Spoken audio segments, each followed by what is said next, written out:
Cette chronique culinaire vous est présentée par Cuisinez-vous. Trouvailles cuisine, inspiration, conseils et réponses à toutes vos questions. Cuisinez-vous, 709 rue Saint-Thomas, Joliette. Oui, certainement, 7h52. Johan Duroy est au bout du fil. Bon matin, Johan. Bon matin, Sylvain, comment vas-tu? Ça va très, très bien et tu nous mets l'eau à la bouche. Tu vas nous faire saliver ce matin avec des bouchées chocolatées, dattes et noix. Exactement, Sylvain. On approche de Pâques. Je pensais que mettre un peu de chocolat ce matin, ça pouvait avoir du bon sens. Bonne idée. C'est ce que je vous propose ce matin, des bouchées chocolatées, dattes et noix. Et recette super simple à faire. T'as 3 ingrédients, pas plus. Tu peux en rajouter un petit peu si tu veux l'upgrader, ta petite recette, mais c'est 3 ingrédients. Des noix de Grenoble, mais ça peut être les noix de ton choix, ça peut être des packanes si tu le souhaites. Des dattes dénoyautées, et puis du chocolat noir. Tout simplement, chocolat noir, 70% du chocolat de couverture. Tu as juste besoin de ça pour faire ces belles bouchées chocolatées, dattes et noix. Donc, 200 grammes de noix, 260 grammes de dattes dénoyautées et puis 200 grammes de chocolat noir de couverture, 70%. Tu peux rajouter, si tu le souhaites, un peu d'alcool de noix ou d'amaretto pour avoir ce petit côté... je dirais ce petit peps gourmand. Mm-hmm. Et puis en fonction de la texture, tu pourrais rajouter de la poudre d'amande aussi quand tu vas faire ta purée, parce que s'il s'agit de faire une purée, première étape, tu vas prendre tes dattes dénoyautées, tu les mets dans un cul de poule, dans un saladier, et puis tu les ébouillantes, donc de l'eau bouillante dessus, puis tu les laisses une bonne dizaine de minutes. Tu veux qu'elles se ramollissent, qu'elles s'hydratent bien, tout simplement. Pendant ce temps-là, tu vas tout simplement prendre tes noix, puis tu vas les passer au blender. Tu veux vraiment faire une poudre grossière de noix, et puis tu vas réserver ça. Tu vas tout simplement après prendre tes dattes, tu vas les égoutter et tu vas les passer au blender pour faire une belle purée de dattes.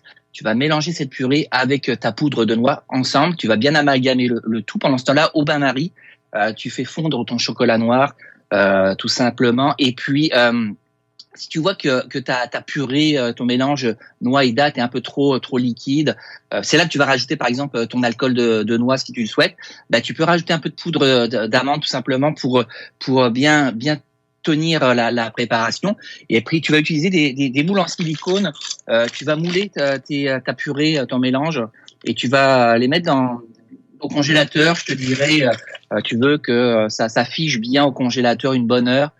Parce que c'est ça que tu vas, quand tu vas démouler tes boules ou tes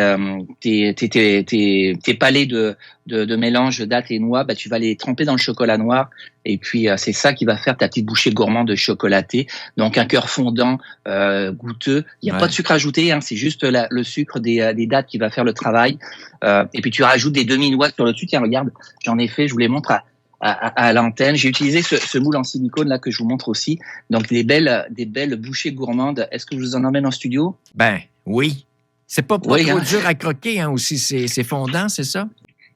C'est ça. T'as juste, comme c'est un chocolat de couverture, 70%, tu vas avoir juste ce chocolat qui va tenir la petite purée qui est fondante à l'intérieur. Puis ça va croquer en bouche, ça va fondre en bouche. Tu vas avoir le sucré de la date qui va venir stimuler tes papilles. Et puis tu as les petites protéines de la noix aussi qui va te tenir au corps.